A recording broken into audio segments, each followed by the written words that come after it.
December 29th, 2019, Osaka, Japan. A large black equipment case sits quietly on an airport tarmac. To everyone nearby, it looks like ordinary concert gear waiting to be loaded onto a private jet. Nothing appears unusual. Then airport staff wheel the case through security. Nobody opens it. Nobody scans it. Nobody asks a single question. Hidden inside is Carlos Ghosn, one of the world's most powerful business executives. By sunrise, he will disappear from a country with a 99.9% conviction rate. But how did Japan's justice system lose the one man it almost certainly believed it had already convicted? Nissan's savior.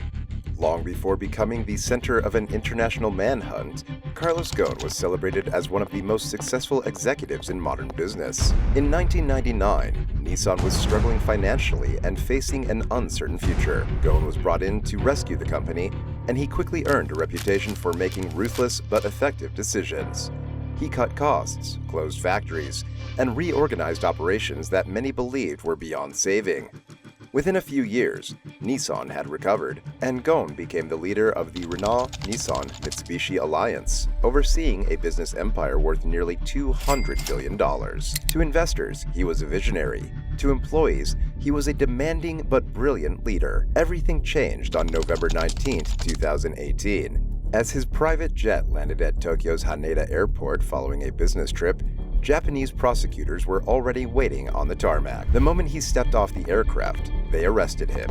Authorities accused him of underreporting more than $80 million in compensation, breaching trust, and misusing company funds. Ghosn later described the moment as pure shock, saying he felt completely frozen. He was taken directly to the Tokyo detention house, where he would spend the next 130 days. For the first 108 days, bail was never even considered. Instead, he remained alone in a small cell, questioned for hours every day without a lawyer present. According to critics, Japan's justice system had one goal above everything else: obtain a confession. Almost nobody escaped it. Winning system. Japan's criminal justice system has earned a reputation unlike almost any other in the world. Its conviction rate stands at an astonishing 99.9%. Almost every defendant who reaches trial is eventually found guilty, and according to critics, one reason is the country's heavy reliance on confessions. Investigators can question suspects for hours without their lawyers sitting beside them, while repeated arrests on new allegations can restart detention periods before a trial even begins. Opponents of the system call it hostage justice, arguing that long periods of isolation and constant interrogation place enormous pressure on suspects to confess. Carlos Ghosn refused to do that. While already in custody, prosecutors arrested him 3 more times, each new accusation resettling the detention clock and extending the time before another bail hearing could take place. Eventually, in March 2019, a Tokyo court granted him bail after he posted $9 million. He walked out wearing a blue cap, a face mask, and construction worker clothing in an attempt to avoid attention. His freedom, however, came with strict conditions. He was placed under house arrest, monitored closely, forced to surrender his passports through his lawyers, and prohibited from meeting his wife, Carol, who remained in Lebanon. Weeks later, prosecutors arrested him once again, revoked his bail, and returned him to detention. Although he was eventually released after posting another massive bond, his trial never seemed to move forward. Month after month, hearings were delayed without a start date. After waiting more than a year, Ghosn finally reached one conclusion: he would never receive justice by staying in Japan. Impossible mission. Once Carlos Ghosn realized his trial had no clear beginning, the plan to leave Japan quietly turned into a plan to leave forever. The man chosen to make that happen was Michael Taylor, a former U.S. Army Green Beret with years of experience handling dangerous extraction operations. Born in Staten Island, New York, Taylor had built a career helping people escape high-risk situations, including hostage cases and international child abductions. His past was controversial. In 2007, he had served prison time after a fraud conviction connected to military contracting. But even after prison, his reputation as someone capable of completing impossible missions remained. During the fall of 2019, someone connected to Ghosn contacted Taylor with an extraordinary proposal. The objective was simple to describe, but nearly impossible to accomplish. removed one of the world's most recognizable executives from Japan while he remained under house arrest and constant surveillance. The payment reflected the risk. Taylor reportedly received more than $1 million, including a large wire transfer and additional cryptocurrency. He also possessed advantages few others could offer. His wife was Lebanese, he understood the culture, spoke Arabic, and believed Ghosn had become the victim of an unfair legal system. Before taking a single move, Taylor spent nearly 3 months studying Japan's airports, security procedures, and private jet terminals. He wasn't searching for careless guards or broken cameras. He was searching for one overlooked weakness, because every security system, no matter how strong, eventually depends on someone believing it cannot be defeated. The winning box. After months of surveillance, Michael Taylor finally discovered the opportunity he had been searching for. At Kansai International Airport in Osaka, the private jet terminal operated under different security procedures than commercial flights. VIP travelers moved through faster checkpoints, and large cargo often received less scrutiny. Taylor noticed 2 critical weaknesses.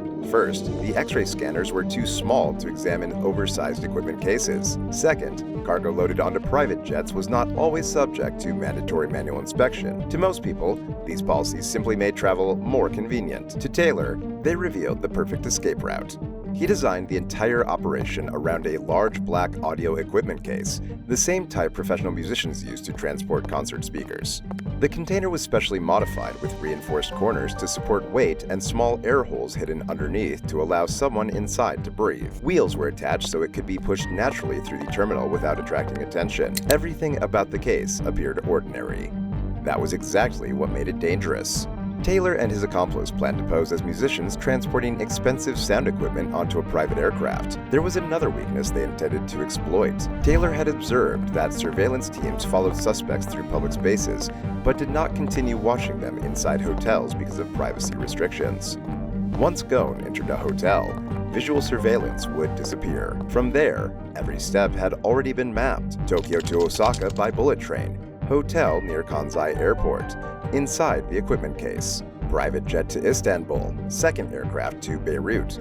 Once Ghosn reached Lebanon, Japan could no longer bring him back. Vanishing Act. On December 29, 2019, Carlos Ghosn walked out of his Tokyo apartment at approximately 2:30 in the afternoon. Surveillance officers were already watching him, just as they had every day since his release on bail. Nothing about his behavior appeared unusual at first. He wore casual clothing instead of the business suits people expected him to wear, making him blend naturally into the crowds. From his apartment, he walked to the Grand Hyatt Hotel in Tokyo's Roppongi district. Investigators followed him all the way to the entrance. Then he disappeared. Japanese surveillance procedures did not continue inside private hotels because of legal and privacy restrictions. Once Ghosn entered the building, officers lost visual contact completely. Inside, he met Michael Taylor and another accomplice. The 3 men spent nearly 2 hours preparing for the next stage of the operation. Around 4:30 that afternoon, Ghosn quietly left through a different exit while investigators still believed he remained inside. By the time surveillance realized he was gone, they no longer knew which direction he had taken. Ghosn boarded a Shinkansen bullet train from Tokyo to Osaka, traveling nearly 300 miles without encountering identification checks or security screening. Hours later, he arrived near Kansai International Airport and entered another hotel. That evening, inside a private hotel room, Carlos Ghosn climbed into the specially modified equipment case. Folded tightly inside the dark container, he prepared himself for the most dangerous 90 minutes of his life. Every moment from that point forward would determine whether he escaped Japan forever or returned permanently to prison. Japan's defeat. Later that evening, Michael Taylor and his Lebanese accomplice carefully wheeled 2 large equipment cases out of the hotel and loaded them into a vehicle headed for Kansai International Airport. To anyone watching, they appeared to be professional musicians transporting expensive concert equipment for an upcoming performance. Nothing about their behavior attracted attention. When they arrived at the airport's private jet terminal, they pushed the oversized black case directly toward the security checkpoint. This was the moment the entire operation depended on. The container was too large to fit through the available X-ray scanner, exactly as Taylor had planned during months of reconnaissance. Because the flight was departing from the VIP private jet terminal, manual inspection of oversized cargo was optional rather than mandatory. No officer opened the case. No one asked what was inside. Within minutes, the box carrying Carlos Ghosn was loaded into the cargo compartment of a waiting Bombardier Global Express private jet. At 11:10 that night, the aircraft's engines came to life.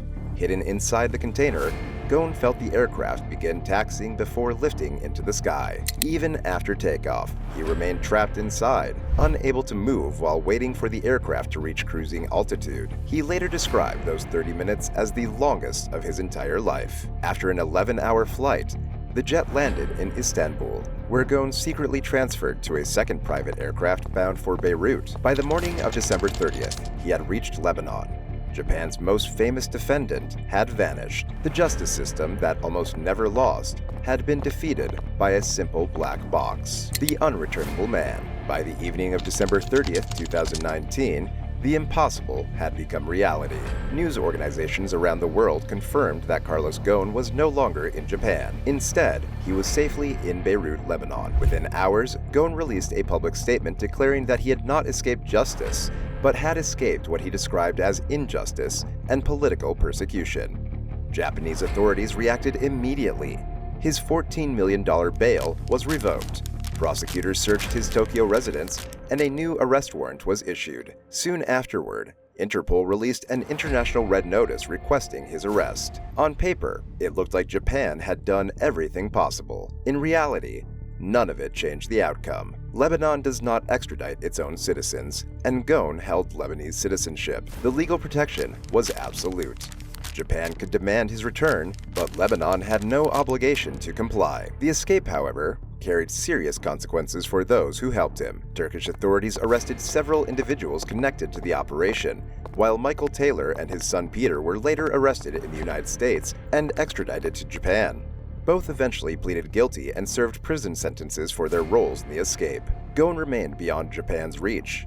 Years later, he continues living in Beirut, regularly giving interviews and publicly criticizing Japan's justice system. Although Interpol notices and French arrest warrants remain active, Lebanon continues refusing extradition requests. More than 5 years after hiding inside a black equipment case, Carlos Ghosn remains the only man who escaped Japan's nearly perfect conviction system and never came back. Carlos Ghosn's escape remains one of the most extraordinary operations in modern history because it wasn't built on violence, weapons, or an army of people. It succeeded because a handful of individuals found weaknesses inside a system that almost everyone believed was impossible to beat. A country with a 99.9% conviction rate lost its highest profile defendant to a black equipment case with a few hidden air holes. Yet the story remains unfinished. Michael Taylor served time in the same detention system Ghosn escaped. Interpol notices are still active. Japan still wants him back. Lebanon still refuses. More than 5 years later, the standoff continues with no clear ending in sight. Sometimes the strongest security isn't defeated by force. It's defeated by someone who understands its blind spots better than the people who built it. If you enjoyed this story, don't forget to subscribe and let us know in the comments. Was Carlos Ghosn escaping injustice or escaping justice itself?